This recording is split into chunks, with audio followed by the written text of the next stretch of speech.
Since we're talking about Iran, I don't know if we ever had a conversation about the Iran deal. I think we did, maybe, but that was some time Hmm. ago. Have you revisited? I mean, and certainly, I suspect that that you shared a certain amount of either mystification or sense of like missed opportunity by the Biden administration to get back into that nuke deal that Trump had basically sunk, that was drawn up by Obama. In retrospect, based upon Biden's reaction to Israel's actions over the past 5, 6, I guess 6, 7 months, and the intensity in which he has been unwavering in supporting this slaughter in Gaza, does it change your assessment of why Biden didn't get back into the Iranian nuke deal quicker or at all, for I that mean, matter? yeah, I mean, it doesn't really change my assessment because my assessment was and is that it was a huge blunder. It was a huge mistake for Biden to kind of slow walk re-entry into the Iran nuclear deal. I mean, this is something that he had committed to pretty unequivocally to do as president. And yet, once he took office, they kind of took their time. They were trying to see if there's any way to make it stronger. They were dealing with, they were dealing with a Bob Menendez-led Senate Foreign Relations Committee. They wanted to make sure he got their nominations through. We all know how that went. But yeah, I said at the time, as did many of us who were supportive of the deal, and continue to say now, that that was an enormous lost opportunity, not just for dealing with the Iranian nuclear program, putting a cap on its nuclear program, but the ability to kind of have established some measure of communication and even trust with the Iranian government that would be extremely useful in times like this. That Well, would be extremely useful. I guess what Go I'm ahead. asking is, was that a blunder from their perspective? Because I mean, going forward with the Abram Accords and this level of support from Israel, it makes me wonder if it was incompetence or it was Ideological. the Yeah. ideological or whatever, transactional or whatever, that there were other reasons why they didn't get into that deal other than just being slow. Yeah, I think that's a good question. And I do think clearly there was an element of ideology here. Clearly, Biden's support for Israel is deeply ideological, but it's ideological of an earlier era. I mean, Biden, I think, is, he's very representative of Cold War and immediately post-Cold War democratic foreign policy thinking. He has, as we know, a kind of deep and perhaps inexplicable and unjustifiable confidence in his own foreign policy judgment. His decision not to rejoin the nuclear deal, or at least to slow walk it in the kind of fantasy that he could get a better, stronger deal when he ultimately lost it. I think that is a product of that kind of thinking. We just need to show strength, and then we'll get our adversaries to do what we want. I mean, I think the decision not to re-engage in the kind of opening to Cuba, again, another huge win by President Obama. But because his thinking is from an earlier era, Biden did not recognize the importance of that and did not choose to invest in it. So yeah, I think you can explain it partially, at least in that way. I guess lastly, because I know you got to jump in a minute.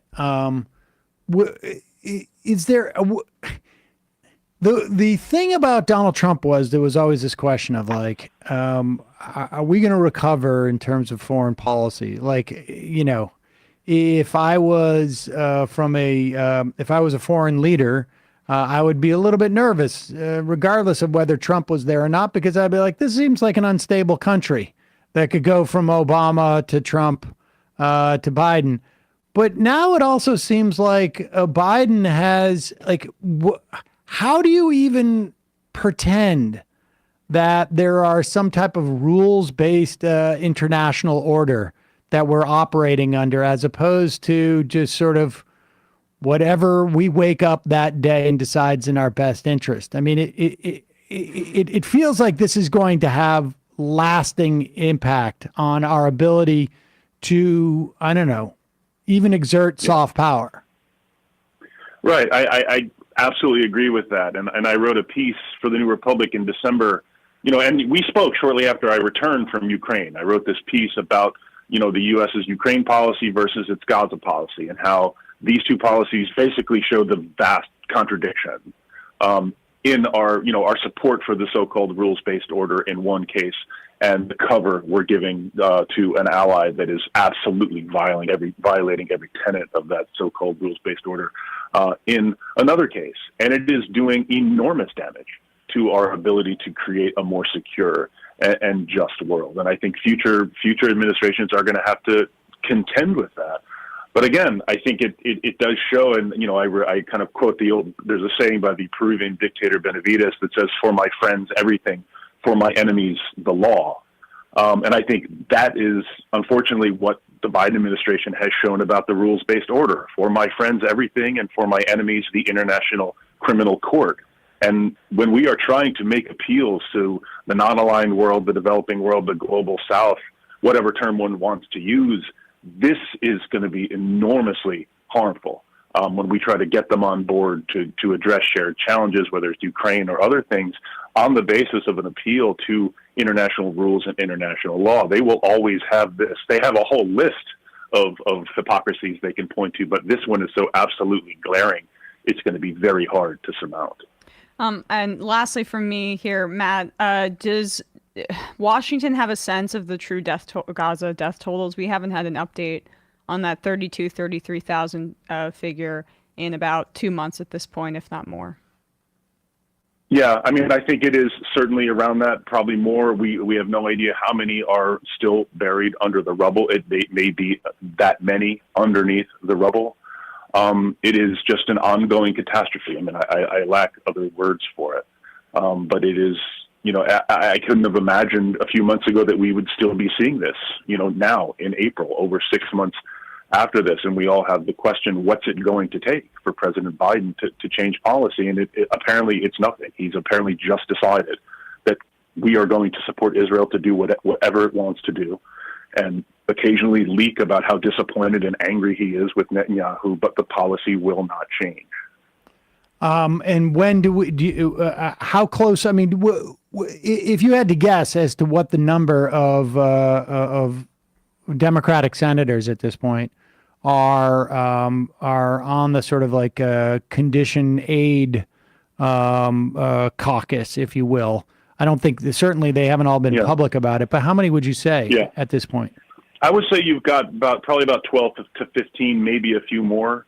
I think, again, the Iran strike has kind of put a little chill on that. But I mean, this war is going to continue in Gaza. So I would expect attention will turn back to that. But again, I think what's so strange about this conditioning aid debate is that it is not, some kind of new invention. It is the law. It's just a law that we have not applied consistently. And I think that's all that those of us who have been pushing this debate are asking for. Matt Duss, Executive Vice President at the Center for International Policy. Thanks so much for your time today. Really appreciate it. Glad to. Great to be on with you. Thanks.